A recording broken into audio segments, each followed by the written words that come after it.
오늘 저는 잠언 27장 11절에서부터 22절의 말씀을 가지고 때에 맞는 지혜라는 제목을 통하여 하나님의 말씀을 증거하고자 합니다.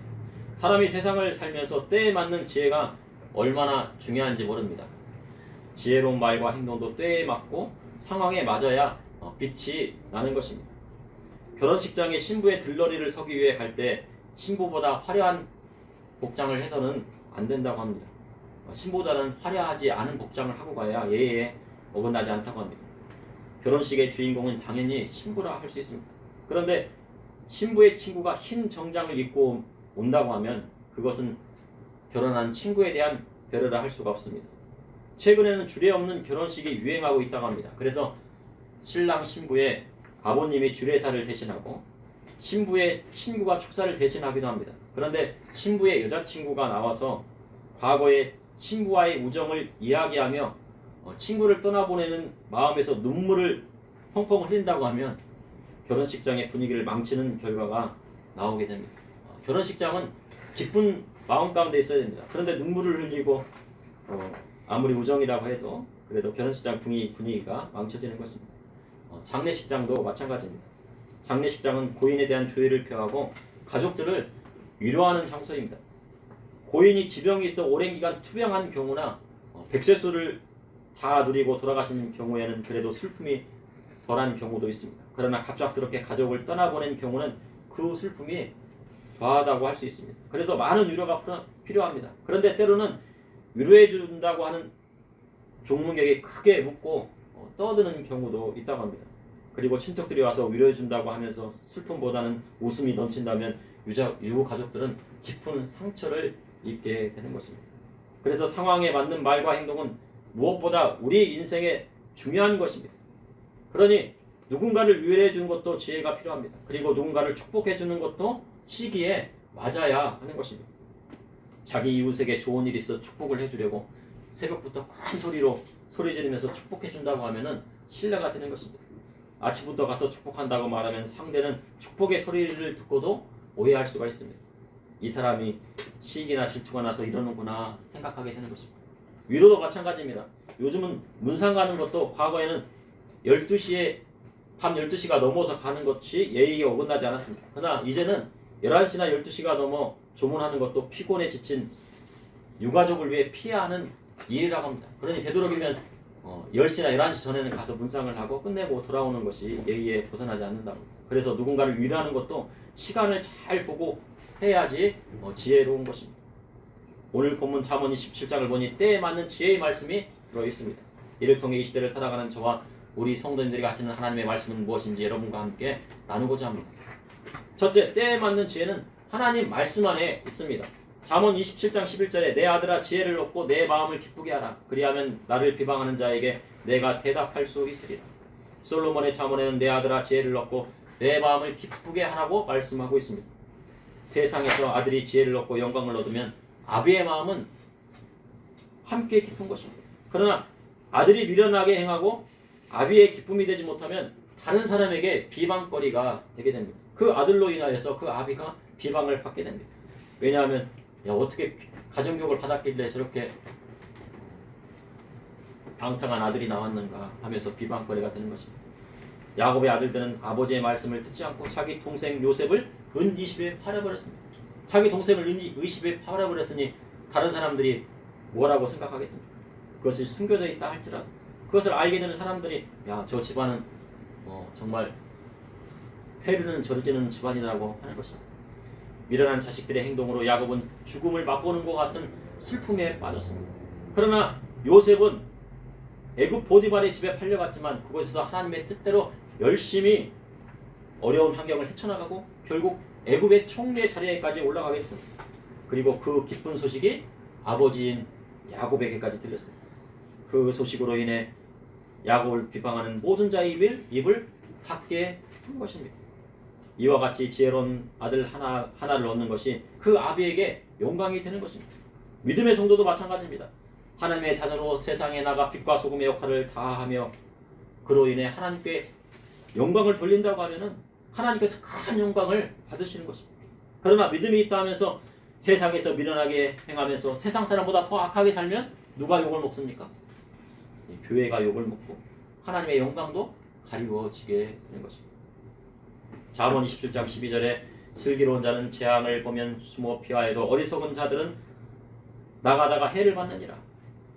슬기로운 자는 재앙을 보면 숨어 피하게 된다고 성경은 기록하고 있습니다.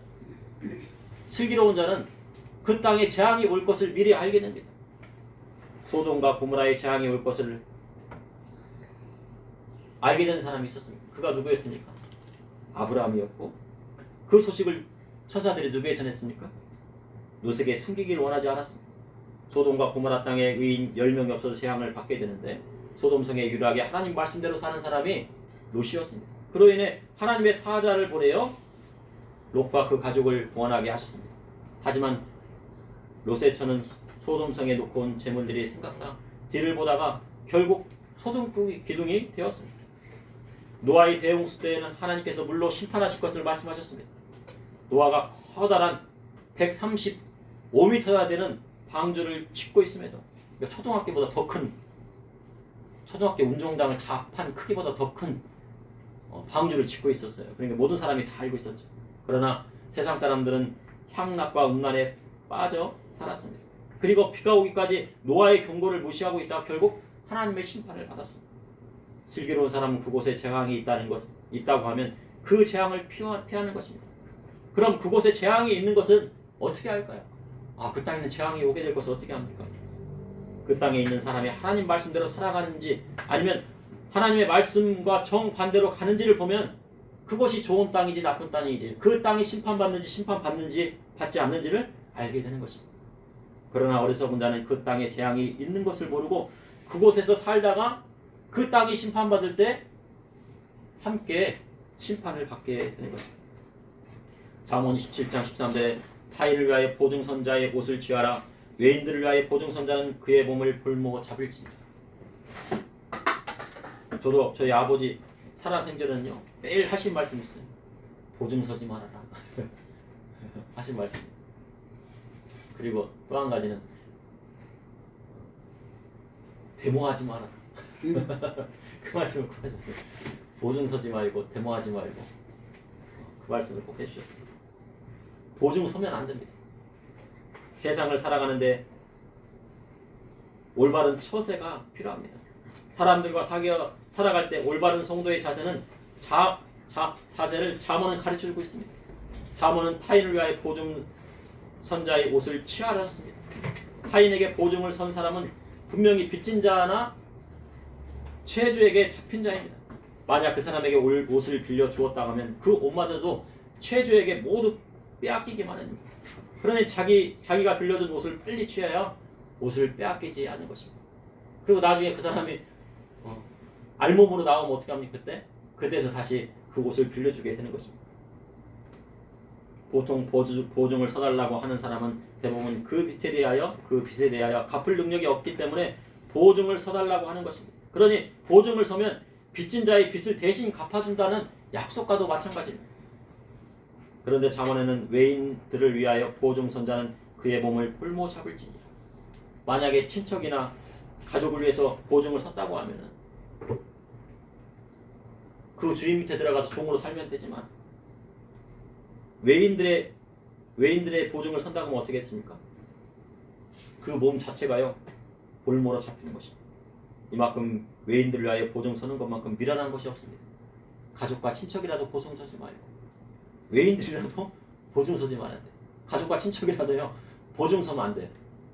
왜냐면요 그 사람이 보증 섰다 같이 망하면은요 둘 다 망하면 어떻게 합니까? 살아날 구멍이 없습니다. 근데 한 사람 보증을 안 서고 그 사람이 파산을 했어요. 그러면 그 사람이 회생 절차를 거쳐가지고 나중에 파산을 했어요. 그러면은요 그 옆에 있는 친척이요 그 파산한 친척을 가족과 형제를 세워줄 수 있기 때문입니다. 그러니까 절대로 보증 서면 안 돼요. 잠언 27장 14절에 이른 아침에 큰 소리로 자기 이웃을 축복하면 도리어 저주같이 여기게 되리라. 자기 이웃을 축복한다고 이른 아침부터 큰 소리로 외치면 듣는 사람은 괴로운 것입니다. 미련한 자가 곁에 있으면요 그와 함께한 사람이 괴로운 것입니다. 새벽부터 와서 축복한다고 하면 그 소리는 저주같이 느끼게 마련입니다. 이처럼 미련한 사람은 남을 괴롭게 하는 사람입니다. 아무리 좋은 일이라도 그것을 통해 상대방이 괴로움을 느낀다고 하면 하지 않는 것이 좋습니다. 그러나 미련한 자는 그것을 깨닫지 못하는 것입니다. 이와 같이 다투는 여인도 마찬가지라고 성경은 기록하고 있습니다.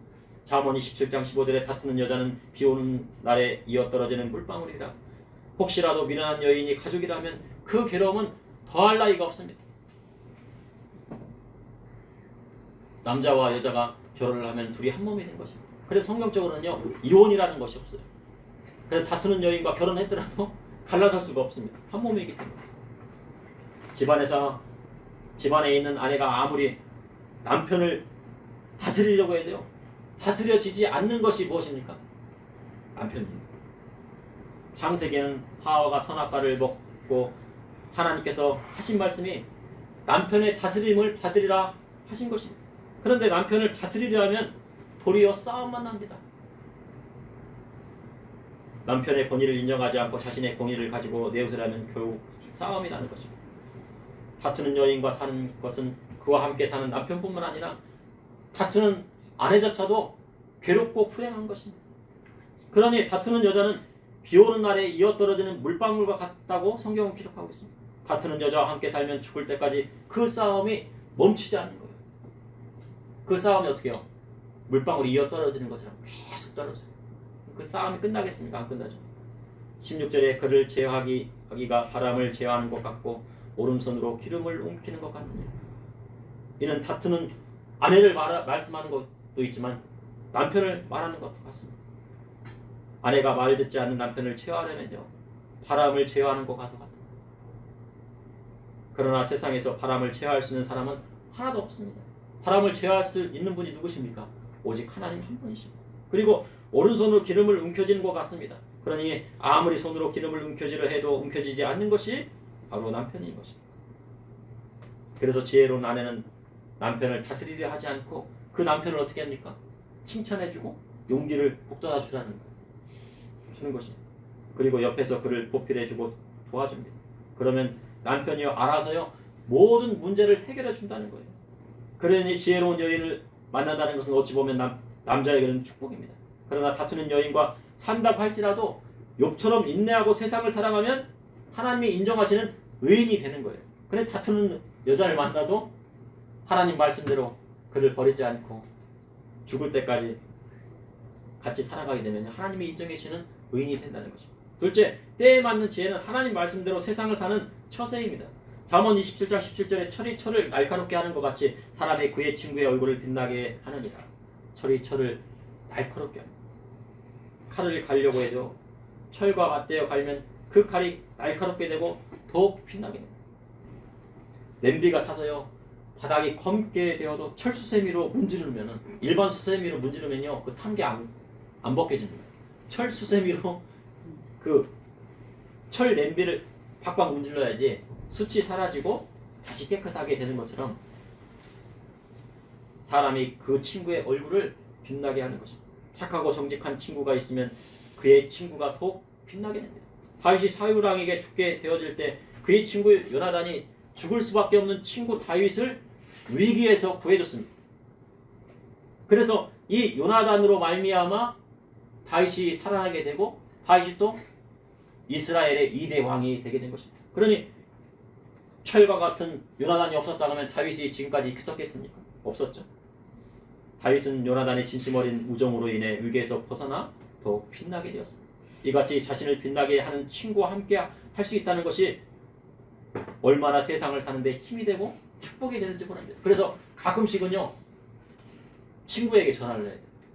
막 1년 내내 친구에다가 막 전화도 한 번도 안 하고 하는데 정말 신실한 친구가 있다면 1년에 몇 번이라도 친구에게 전화를 하고 서로 이야기하고 어려움은 없는지 전화를 해야 하는 것입니다.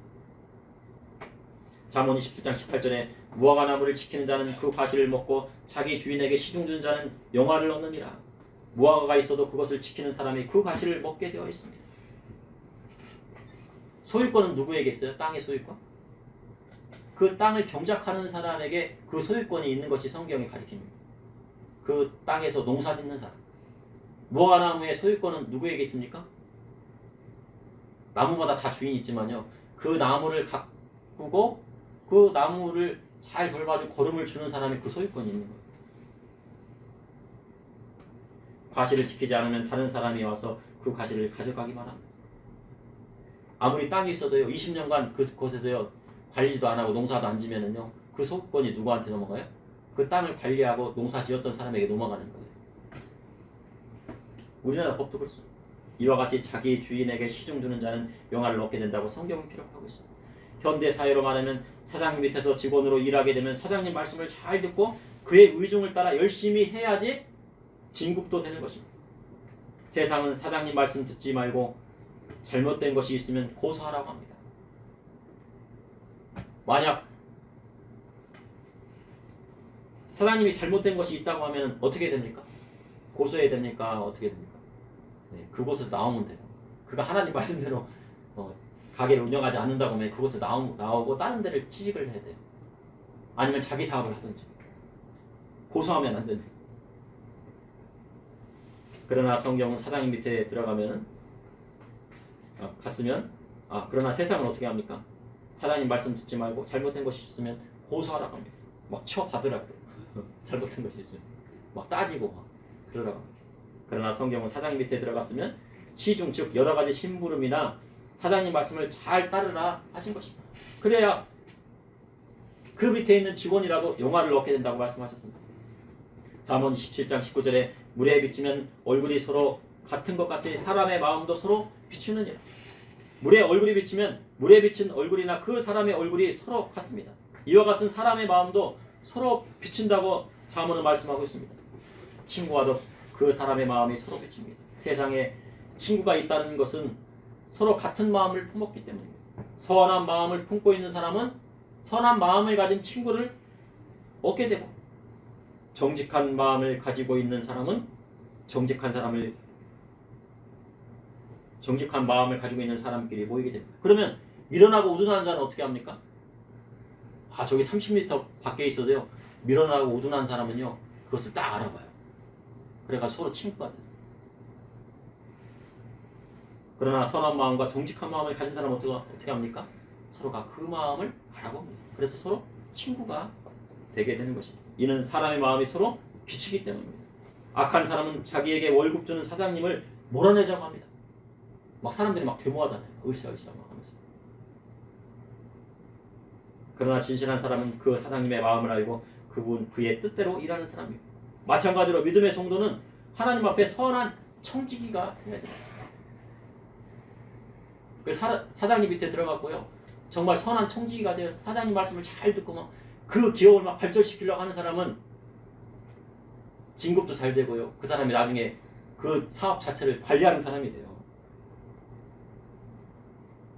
이와 같이 믿음의 성도는 하나님 앞에 선한 청지기가 됩니다.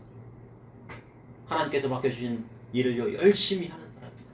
교회를 맡겨주셨으면 교회를 열심히 하고 가정을 맡겨주셨으면 가정을 열심히 하고 사업장을 맡겨줬으면 사업장을 열심히 갈고 닦고 그 사업을 일으키는 것입니다. 주님께서 맡겨주신 사명을 잘 감당하는 것입니다. 이는 부모로서 자녀를 하나님 말씀대로 잘 가르치고 양육하고 자녀는 하나님 말씀대로 부모님 말씀에 순종하는 것과 같은 것입니다. 직장에 가서는 청직의 사명을 가지고 무화과나무를 열심히 지키고 그 과실을 따른 사람이 그 열매를 먹게 된다는 것입니다. 무화과나무가 사장님 거예요. 그렇지만 그 직원으로 가가지고요. 그 무화과나무를 열심히 막 일구고 막 맛있는 과일을 맞췄어요. 그게 누구 것이 된다고요? 사장님 것이지만 그 직원의 품값으로 오게 되는 거예요. 그것도 많이요. 잠언 16장 2절에 사람의 행위가 자기 보기에는 모두 깨끗하 해도 여호와는 심령을 감찰하시느니라. 여호와 하나님은 사람의 심령을 꿰뚫어 보십니다. 그가 선한 청지기인지 악한 청지기인지 그 마음을 꿰뚫어 보세요. 우리 주님은 누가 청지기의 사명을 잘 감당하고 있는지 그 마음을 알고 계십니다. 주의 종이 되어서 하나님께서 사명을 맡겨주셨으면 누가 기도 열심히 하는지 누가 기도 열심히 안 하는지 누가 말씀 잘 전하는지 아니면 말씀 잘 전하는지 누가 전도하는지 누가 전도하지 않는지 하나님께서는 그 마음을 깨뜨려 보시는 것입니다. 믿음의 성도는 성령 하나님과 사귐이 있어야 하는 것입니다. 성령님을 그 마음 가운데 모셔드리고 우리 주님이 말씀하신 대로 세상을 살아야 승리하는 삶을 살게 되는 것입니다. 셋째, 때에 맞는 지혜는 가난하거나 부하거나 오직 하나님만 의지하는 것입니다. 잠언 27장 20절에 수월과 아바도는 만족함이 없고 사람의 눈도 만족함이 없느니라. 수월은 죽은 사람들이 가는 세계입니다. 그리고 아바도는 죽음과 멸망, 파멸을 뜻합니다. 죽음과 파멸로 가는 길은 만족함이 없습니다. 이는 세상 재물에 눈이 멀어 끝까지 가다 보면 결국 수월과 아바돈이 기다리고 있다는 것입니다. 그러나 사람들은 그것을 모르고요. 세상 소유욕에 끌려가다가 결국 파멸에 이르게 되는 거예요. 사람의 소유욕은요 끝이 없다고요. 어떤 사람은 뭐요? 막 쇼핑을 좋아해가지고요 물건을 막 사는데요. 물건을 뜯어보지도 않고 막 쌓아두는데도 계속 막 사는 거예요. 그리고 집이 어떻게 됩니까? 막 집이 막 그냥 뭐든 막 사가지고 막 그냥 산더미처럼 쌓여가지고 막 이렇게 싸는데 쓰지도 않는 물건을 막 이렇게 쌓는 거예요. 그게 무엇 때문에 그런 거예요? 소유욕 때문에. 근데 그 소유욕을 가진 사람이 버리는 것도 어려워요. 야 이거 버려야 되는데 필요 없는 것을 버려야 되잖아요. 소유욕이 많은 사람들은 버리는 것도 어려워요. 뇌물도 마찬가지입니다. 처음에는 뇌물 받는 것이 두려우나 한 번 받고 두 번 받으면요 이제 멈출 수 없는 것이 뇌물이라고 합니다. 그래서 공직 생활을 잘하고도 나중에는 뇌물 받는 것으로 인해 결국 좋지 않은 결말을 맺는 경우도 있습니다. 이처럼 사람의 눈에는 만족함이 없어요. 그리고 사람의 소유욕에는 끝이 없습니다. 일정 수준을 넘어서면요 그것이 중독이 되어서 아무리 소유해도 만족함을 느끼지 못한다고 뇌과학자들은 말합니다. 채워도 채워지지 않는 것이 뭐예요? 물질에 대한 욕망이에요. 집에 물건을 쌓아둬도 만족함이 없고 쇼핑을 하고 또 해도 만족함이 없고 돈을 벌고 100억 벌었는데 우리는 100억 벌면 만족할 것 같잖아요. 우리 성도님들 얼마를 벌면 만족하시겠습니까? 한 10억 정도 벌면 만족하시겠습니까? 근데 10억 벌면 몇 억 벌고 싶다고요? 100억 벌고 싶어. 100억 벌면은요 그 뒤부터는요 한두 푼도 없대요. 1조를 벌어도 이 소유욕은 채워지지 않는 거예요. 그러니 워렌 버핏 같은 그런 사람들은요 몇 조 막 자산이 있어도요 계속 무슨 막 주식 투자를 막 하잖아요. 왜 투자를 해? 더 벌고 싶은 마음이죠. 그래서 잠언 27장 21절에 도가니는 은을 풀무로 금을 칭찬으로 사람을 단련하니라 하셨습니다. 도가니는 은을 단련합니다. 도가니에 은을 넣고 석탄으로 불을 지피면 불순물이 제거되고 99%의 순도 높은 은을 뽑아냅니다. 그리고 풀무에 금을 넣고 불을 지피면 순수한 24K 순금이 나온다고 합니다. 이렇듯 칭찬으로 사람을 단련하라고 잠언은 말씀하고 있습니다. 그럼 왜 칭찬으로 그 사람을 단련해야 할까요? 사람을 칭찬하면요 어떤 사람은 겸손한 사람이 있지만 그 사람을 칭찬하면 하늘 높은 줄 모르고 높아지려 하는 사람이죠. 어찌 보면 칭찬은 교만으로 이어지는 경우가 있다는 것입니다. 그러나 세상에는 뭐래요? 칭찬은 고래도 춤추게 한다 라는 말이 있습니다. 하지만 성경은 칭찬으로 사람을 단련하라고 하셨습니다. 칭찬으로 어떻게 사람을 단련합니까? 우리나라의 축구에서 막내 선수에게 실력이 좋다, 아유 잘한다 했더니요 하늘 높은 줄 모르고 교만해졌어요. 고참 선수들에게 대들고요 주장에게 주먹질까지 하고요 경기를 망쳤다고 합니다. 그것이 사실인지 아닌지는 저도 잘 모르겠어요. 아무튼 그게 뭐 뉴스에 나온 얘기인데요. 칭찬을 해보면 그 사람이 정말 좋은 사람인지 나쁜 사람인지 알게 됩니다. 그의 인성이 드러난다는 거예요. 좋은 사람은 칭찬을 들으면 어떻게 됩니까? 더욱 겸손해지고 교만해지지 않도록 자기 행동을 조심해요. 그러나 나쁜 사람은 어떻게 해요? 칭찬을 들으면 자기가 하늘 높은 줄 알고요 세상이 다 자기 것인 줄 알아서 아나무인한다는 거예요. 아나무인은 무슨 뜻입니까? 눈 아래에 사람 없다는 거예요. 그래서 성경은 칭찬으로 사람을 단련하셨습니다. 사람을 뽑을 때 칭찬으로 그 사람을 단련해 보아야 그가 진실될 사람인지 아닌지를 찾을 수 있는 거예요. 칭찬으로 단련해 보면 미련한 사람은요 대번에 나타납니다. 그래서 잠언 27장 22절에 미련한 자를 곡물과 함께 절구에 놓고 공의로 찌을지라도 그의 미련은 벗어지지 아니하느니라. 미련한 자는 곡물과 함께 절구로 놓고 공의로 찌어도 그 미련함은 벗어지지 않는 거예요. 그의 교만은 미련한 자는 어떻다 하겠어? 잠언에요? 세상에서 자기가 가장 지혜롭다고 생각하는 거예요. 그런데 세상에서 가장 교만한 사람은 미련한 사람. 미련한 자를 칭찬하면 그 미련함이 벗어지지 않고 도리어 교만해서 자기가 세상에서 잘난 줄 알고 교만이 하늘을 찔러서 자기가 뭐가 됩니까? 하나님이 된다는 뜻이에요. 그래서 아무리 교회에 다닌다고 해도 그 인성이 올바르지 않으면 다시 올바르게 세우기가 어렵다는 것입니다. 그럼 사람의 인성은 어디에서 옵니까? 바로 가정에서부터 옵니다. 사람의 인성을 학교에서 배우는 것이 아니라 가정교육에서부터 시작합니다. 그런데 세상 사람들은 학교에서 인성을 배워야 한다고 말합니다. 그러나 인성교육은 가정에서부터 시작해야 합니다.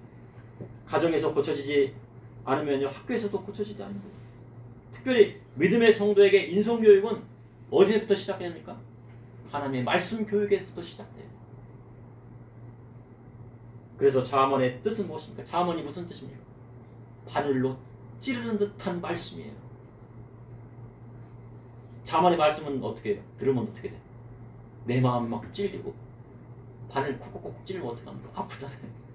그래서 그 심령이 변화받는 거죠. 신약 성경의 사복음서는 예수님을 믿고 하나님 나라 가는 법이 써야 됐다 하면 자문은 이 세상에서 잘 되고 잘 사는 법, 그 법을 가르치고 있는 것입니다. 믿음의 성도에게는요, 하늘나라만 있는 것이 아니에요. 지금 우리가 천국 가려고 하면 아직 시간이 있잖아요, 그죠? 내일 천국 가는 건 아니잖아요, 그죠? 보통 100세라고 하니까 100세 시대라고 하니까 100세를 따졌을 때는 50년도 남고, 우리 어린이 같은 경우에는 언제예요? 아직도 까마득하잖아요. 그렇게 따지고 천국 가려면 아직 시간이 있고, 이 세상에 살아갈 날이 더 많은 거예요. 그러니 이 세상을 살아갈 때 어떻게 하면 지혜롭게 사는지, 그것을 기록한 책이 무엇입니까? 바로 잠언의 말씀입니다. 그리고 잠언에 나온 하나님의 뜻대로 이 세상을 살아갈 때 목숨이 다하여 숨이 끊어져서 천국에 갈 때 하늘나라의 상급도 제대로 쌓을 수 있는 것을, 그것을 잠언의 말씀을 통하여 가르쳐 주시고 있는 것입니다. 그래서 때에 맞는 지혜는 하나님 말씀 안에 있어요. 그리고 때에 맞는 지혜는 하나님 말씀대로 세상을 사는 처세에 있는 것입니다. 또한 때에 맞는 지혜는 가난하거나 부하거나 오직 하나님만을 의지하는 것에서부터 시작하는 것입니다. 잠시 기도하시겠습니다. 사랑해 주님, 오늘도 감사합니다. 주님의 사랑과 은혜로 하나님의 말씀으로 우리의 마음을 찌르시니 감사합니다.